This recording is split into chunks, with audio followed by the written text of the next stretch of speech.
19 novembre 2023, l'eurodéputé et militante écologiste Michel Rivasi décédait soudainement à Bruxelles à l'âge de 70 ans. Les jours suivants, la tribune « Ensemble nous gagnerons », en hommage à l'engagement et au courage de Michel Rivasi, fut signée par plus de 150 associations, collectifs et personnalités de la société civile. Ces voix poursuivent les combats pour le vivant, la santé et la paix, chers à cette pionnière farouche de l'information scientifique indépendante. Ils, elles, sont les lanceurs d'alerte d'aujourd'hui. Aujourd'hui, sur Ensemble nous gagnerons, nous rencontrons Martin Rieussec-Fournier, auteur de La santé planétaire, le temps des solutions mutualistes. Bienvenue dans cette série d'entretiens Ensemble nous gagnerons, avec des personnalités, des lanceurs d'alerte, des associations en lien avec les combats politiques et citoyens de Michel Rivasi. Avec nous aujourd'hui, Martin Rieussec-Fournier, auteur du livre Santé planétaire, paru en octobre 2025. Bonjour Martin. Bonjour. Alors, Martin, vous êtes dans l'alerte en matière de santé et environnement depuis plus de 15 ans maintenant.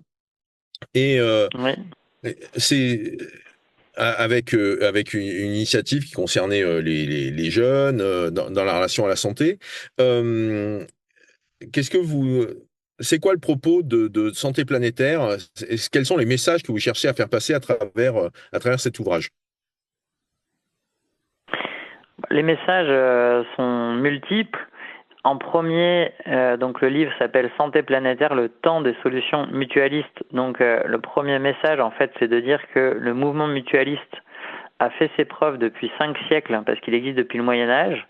Il a fait ses preuves pour que les humains puissent vivre heureux et puissent faire face aux aléas de l'existence, la maladie ou le décès, sans tomber dans la misère. Donc le premier message du livre Santé planétaire, le temps des solutions mutualistes, c'est que la solidarité qu'a mis en œuvre les mutuelles depuis le XVe siècle, cette solidarité ensuite elle s'est étendue avec la sécurité sociale en 1945, qui a pris appui sur les 4 siècles d'expérience des mutuelles. Cette solidarité qui a fait ses preuves entre les jeunes et les anciens, les bien portants et les malades, aujourd'hui il faut qu'on l'étende, cette solidarité, à la santé planétaire, la santé des océans, des forêts, parce qu'aujourd'hui, le destin des humains, on sait qu'il est très lié au destin de tout ce qui est vivant sur Terre. Donc en fait, le premier message du livre, c'est la solidarité a fait ses preuves entre humains, et aujourd'hui, on doit l'étendre à tout ce qui est vivant. Le deuxième message, c'est que on fait face à une explosion des maladies évitables. Aujourd'hui, c'est plus d'un Français sur 3 qui souffre d'une ou plusieurs maladies chroniques. C'est à la fois insupportable sur le plan éthique que des enfants de plus en plus nombreux souffrent de cancer et en meurent, mais aussi dans la population générale. C'est 1 demi-million de nouveaux cas de cancer chaque année. Et donc par rapport à toutes ces maladies évitables, c'est insupportable au niveau éthique que rien ne soit fait de sérieux pour que cette épidémie de maladies chroniques cesse, mais c'est aussi insupportable sur le plan financier parce que ça nous coûte énormément d'argent. Il faut savoir qu'une chimiothérapie pour un enfant, ça peut être de l'ordre de 150 000 euros. Et donc on a des entreprises comme par exemple Bayer Monsanto qui vendent des pesticides et qui vendent des chimiothérapies et qui font 1 milliard de bénéfices par exemple en 2021. Donc là, le deuxième message, c'est il y a une explosion de maladies évitables et tout doit être fait pour éviter demain que cette trajectoire où la situation empire continue. Et le troisième message, c'est... Il y a un troisième message, d'accord, allez-y Martin. Voilà, et après ça s'arrête là. Le troisième message, c'est que avec un nouveau cap alimentaire et agricole, sans pesticides, ça peut nous permettre de faire face à la crise du climat, de la biodiversité et à la crise sanitaire, parce que l'alimentation et la culture est au cœur du changement climatique. C'est 1/3 des gaz à effet de serre qui sont liés au système alimentaire agricole. Et puis aujourd'hui, il y a une contamination importante de la population aux pesticides à travers l'alimentation, mais aussi à travers l'air et malheureusement parfois l'eau potable. Et vous évoquiez les solutions mutualistes. C'est le monde des mutuelles, c'est un monde que vous connaissez bien. Alors, bien, je ne sais pas si je peux dire ce mot, parce que moi, ça fait surtout depuis 2 ans que j'ai des fonctions importantes dans le mouvement mutualiste. Mais ce qui est sûr, c'est qu'à travers le livre, j'ai passé plusieurs centaines d'heures pour comprendre les racines du mouvement mutualiste. Et donc en fait, c'est assez peu connu que le mouvement mutualiste c'est le plus ancien mouvement social d'Europe depuis le XVe siècle. C'est assez peu connu que c'est 35 millions de Français qui sont protégés par une mutuelle. Ce qui est peu connu aussi, c'est qu'il y a une dimension internationale. Il y a l'Association internationale des mutuelles qui protège 245 millions de personnes, principalement en Europe, mais aussi en Afrique, en Amérique du Sud. Et puis que, en fait, le mouvement mutualiste, il a une capacité importante d'action de par ses fonds propres, ses 50 milliards d'euros de trésorerie, et de par aussi le crédit de confiance, parce que les 2 tiers des Français ont confiance dans leur mutuelle. Et donc, en fait, les mutuelles peuvent être des ambassadeurs pour porter des nouvelles idées. Et là, en l'occurrence, je fais partie d'une coalition de mutuelles qui demande un nouveau cap alimentaire et agricole pour la France et l'Europe. Et donc, ces mutuelles peuvent donner des messages qualitatifs vers leurs adhérents à travers leur magazine, mais aussi porter des demandes vers le gouvernement français, vers l'Union européenne.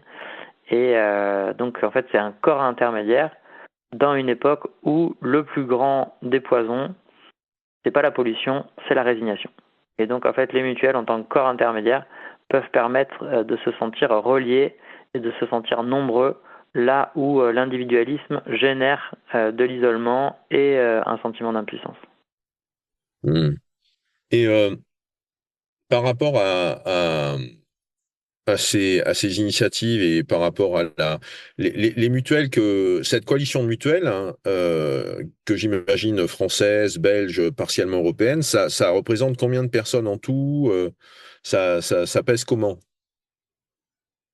Donc en fait, cette coalition de mutuelles, elle est née de 2 colloques fondateurs, l'un au Sénat en février 2024, l'autre au Parlement européen en avril 2024. Et ces colloques fondateurs ont eu pour thématique l'amiante, les pesticides et la santé publique. Parce que les mutuelles se sont rendus compte, leurs dirigeants, à l'occasion de ces 2 colloques, qu'il y avait énormément de similitudes entre les drames évitables liés à l'amiante et ceux liés aux pesticides. Et donc, à ces colloques, il y a eu de l'ordre de 50 mutuelles protégeant 35 millions d'Européens qui ont notamment signé des tribunes, dont une dans Euronews et Les Échos, une autre dans Le Monde. Et puis, il y a aujourd'hui des mutuelles, une vingtaine, qui ont constitué une association de mutuelles engagées. Et cette association de mutuelles protège 7 millions de Français, mais elle est soutenue par des mutuelles belges. Et donc là, par exemple, on fait actuellement un tour d'Europe pour la santé publique. Et ce tour d'Europe est soutenu par des mutuelles qui protègent 14 millions de Belges et Français. Très bien, merci pour ces précisions chiffrées. On va peut-être revenir un peu au début de votre engagement. Comment avez-vous fait connaissance avec Michel Rivasi et en travaillant sur quel dossier? Donc en 2008-2009, j'étais étudiant en ostéopathie et dans mon école, il y a un collègue qui est décédé d'un cancer. Et suite à cet événement, avec des amis, on a cherché à comprendre les causes du cancer. Et suite à une vingtaine de conférences, un livre a été publié qui s'intitule « Vous avez dit cancer, des causes environnementales à la prévention ». Et Michel Rivasi, fin 2009, a été contacté pour faire un mot. Elle était députée européenne et un petit mot de soutien à côté de la préface. Et donc c'est à ce moment-là que je l'ai rencontré et c'était sur la thématique des causes environnementales des cancers. D'accord. Et vous êtes resté en contact par la suite sur des dossiers pesticides ou sur des sujets comme ça, j'imagine. Et donc ensuite, les jeunes impliqués pour essayer de comprendre pourquoi donc ce cas de cancer et puis plus largement pourquoi il y avait une augmentation des cancers chez les jeunes, eh bien, on structurait une dynamique qui s'est appelée le mouvement Génération Cobaye. Et dans ce mouvement, il y avait une partie école, entre guillemets, et une partie d'action publique. Et donc, dans le campus, c'était la partie, entre guillemets, école, eh bien, on a fait intervenir des scientifiques variés, et notamment donc Michel Rivasi sur le sujet des ondes électromagnétiques et des effets sur la santé. Et suite à son intervention, il y a eu un autre livre qui a été publié dans lequel là elle a écrit un chapitre et qui s'appelle Et notre santé alors. Ça c'était en 2014, 2015 et puis ensuite en 2016, 2017 elle a soutenu un projet qui s'appelait Et nous vivrons des jours heureux qui visait à influencer les élections nationales de 2017 pour l'Élysée et l'Assemblée nationale. Très bien. Merci de ce rappel. Alors, aujourd'hui, là, à travers cet ouvrage, bon, il y a les messages que vous faites passer, mais quelles sont vos priorités? Est-ce que la priorité, c'est la sensibilisation du public? Est-ce que la priorité, c'est de lutter contre la résignation? Ou est-ce que la priorité, c'est de réussir à avoir un lobbying avec de l'impact du côté soit du Parlement européen, soit des parlements nationaux? Quelles sont pour vous les urgences ou les sujets chauds en termes de priorité? Nous, là, le gros sujet, c'est émouvoir, enthousiasmer, gagner. Émouvoir parce qu'en fait, en tant qu'humain, on se sent pas concerné par une situation, on va pas s'impliquer. Donc nous, le verbe émouvoir, il est très important. Là, dans le cadre du Tour d'Europe, on invite des victimes des pesticides, des riverains de champs arrosés de pesticides, des agriculteurs qui racontent leur vie, leur exposition aux pesticides, les conséquences dans leur quotidien, de ne plus pouvoir porter les enfants, jouer de la trompette, de vivre avec une épée de Damoclès au-dessus de la tête, etc. Et donc, on fait en sorte qu'il y ait le maximum d'écoute de ces témoignages très importants. Et à chaque étape de ce Tour d'Europe, on a déjà fait 14 étapes et 800 km cet automne, il y a un temps important pour que s'expriment les victimes des pesticides parce qu'aujourd'hui, il y a une grande invisibilisation de toutes ces victimes des pesticides. Alors bien sûr, les oiseaux, les insectes n'ont pas de porte-voix et donc en fait c'est un massacre silencieux. Et puis après, pour les humains, il y en a beaucoup qui ne sont pas reconnus en maladie professionnelle alors qu'ils y ont droit, parce qu'il y a parfois, pour différentes raisons, des démarches qui ne sont pas accomplies pour bénéficier du fonds d'indemnisation des victimes des pesticides. Et donc, pour tous les agriculteurs, tous les riverains qui ont le courage de partager leur maladie, nous, on fait en sorte de les mettre en avant. Donc, émouvoir, enthousiasmer, gagner. Émouvoir donc par rapport aux effets des pesticides, enthousiasmer pour montrer qu'il y a énormément de solutions. Le sujet, c'est le changement d'échelle parce qu'en fait, depuis 1964, la bio a un demi-siècle d'expérience et démontre qu'on peut produire en qualité et en quantité sans pesticides. Émouvoir, enthousiasmer, gagner. Et enfin gagner parce qu'on est convaincu qu'on a réussi à faire interdire l'amiante et qu'on peut réussir à faire interdire les pesticides. Est-ce que peut-être pouvez-vous rappeler les grands parallèles ou les grands enseignements qu'il y a quand on regarde l'histoire de l'amiante à la lumière des similitudes ou vraiment des choses à l'identique, des similarités qu'il peut y avoir avec la question pesticides? Alors, la première information à partager, c'est que on s'inscrit dans du temps long. C'est pas en quelques semaines ou en quelques mois ou en quelques années qu'il y a des bascules qui ont lieu pour sortir d'un empoisonnement conséquent. 1906, l'amiante tue, c'est le premier rapport. 1997, en France, l'amiante est interdite et 2005 en Europe. Donc il y a 91 années qui s'écoulent entre le premier rapport l'amiante tue et puis l'interdiction de l'amiante en France. Au niveau des pesticides, le premier, on peut dire, rapport, d'une certaine manière, qui fait date, c'est Printemps silencieux de Rachel Carson, 1962. Et aujourd'hui, on est en 2025 et on n'est pas encore sorti des pesticides. Pour ordre de grandeur, c'est 60 000 tonnes de pesticides utilisés chaque année en France et de l'ordre de 300 000 tonnes en Europe. Dans les similitudes au niveau des drames liés à l'amiante et aux pesticides, je vais en citer 3-4. Le premier, c'est que les premiers à en mourir sont les travailleurs.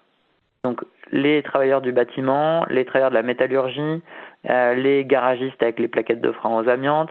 Les premiers à en mourir sont les travailleurs. Et pour les pesticides, c'est les agriculteurs qui sont plus exposés, qui en meurent davantage. Et c'est d'ailleurs pour ça qu'ils sont reconnus comme malades professionnellement. Le deuxième point commun, c'est que les petites expositions tuent. Il n'y a pas, d'une certaine manière, d'absence d'effet quand on est relativement peu exposé. Même les petites quantités peuvent tuer, tant pour l'amiante que pour les pesticides. Troisième élément, c'est que souvent, entre l'exposition et le décès ou la maladie, il peut se passer 1 an, 10 ans, 20 ans, 30 ans. Et ça rend plus compliqué le fait de démontrer la causalité. Donc des effets différés dans le temps, des effets à petite dose. Les travailleurs sont les premiers à mourir. Et puis, aussi, en point commun, on peut souligner la responsabilité d'industriels qui connaissent les risques, mais qui cachent la vérité, et qui vont constituer un brouillard qui fait croire qu'un usage contrôlé est possible de l'amiante ou des pesticides. Ne vous inquiétez pas, si vous êtes dans les bonnes conditions d'utilisation, si vous avez un scaphandre pour l'agriculteur avec ses pesticides, si vous avez un masque par rapport à l'amiante, tout va bien, tout ira bien. Et en fait, c'est faux. Et en plus, ça donne à croire que pour le travailleur, s'il tombe malade, c'est de sa faute. Et la culpabilité, d'une certaine manière, repose sur l'utilisateur parce qu'un usage contrôlé est possible, etc. Et donc, en fait, mis bout à bout, tous ces points communs font que aujourd'hui, on a espoir, parce que dans les points communs, en fait, il y a aussi le sujet des malades. Au fur et à mesure des décennies, en France, s'est constitué des associations de soutien aux victimes de l'amiante. Et puis, il y a eu des connexions entre des mutuelles et des associations de victimes de l'amiante. Et après, il y a eu des procédures. Et d'une certaine manière, le sujet est monté dans le débat public. Et puis, les responsables politiques ont été les derniers à se réveiller. Et dos au mur, quelque part, on finit par interdire l'amiante. Et on voit un processus similaire à l'œuvre avec les pesticides parce que il y a 20 ans, n'était pas reconnu en maladie professionnelle le fait de mourir d'un cancer ou d'avoir un cancer en tant que paysan qui avait mis des pesticides dans son champ. Et donc ça évolue dans le bon sens d'une certaine manière.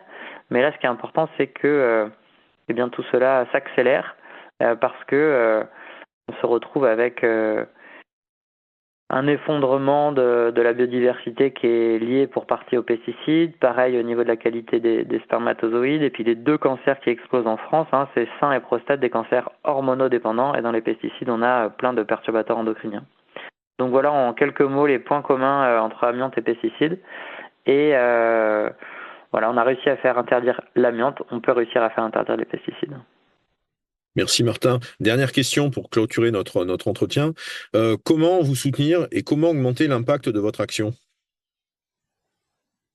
Alors, les mutuelles de santé, donc il est possible que les gens qui vont écouter cette vidéo soient protégés par une mutuelle. Eh bien, elles ont une particularité, c'est qu'elles sont vraiment démocratiques depuis 5 siècles. Donc toute personne qui est protégée par une mutuelle peut écrire à sa mutuelle en lui demandant si elle a pris position par rapport aux pesticides, en lui demandant si elle connaît l'Association des mutuelles pour la santé planétaire. Et il ne faut absolument pas sous-estimer le fait qu'on a tous un rôle important à jouer par rapport à l'avenir d'une Terre qui reste habitable. Et les mutuelles font partie des corps intermédiaires utiles pour préserver une Terre habitable. Ok, ça c'est une action possible. Il y a d'autres actions possibles ou celle-là déjà, ça sera déjà un grand pas pour faire avancer les sujets? Il y a 1001 actions possibles, mais disons que ça, c'est le fait qu'un corps intermédiaire nouveau prenne position sur le sujet alimentation, agriculture, santé publique et planétaire, c'est quelque chose qui a renforcé. Donc moi je mettrais plutôt l'accent là-dessus.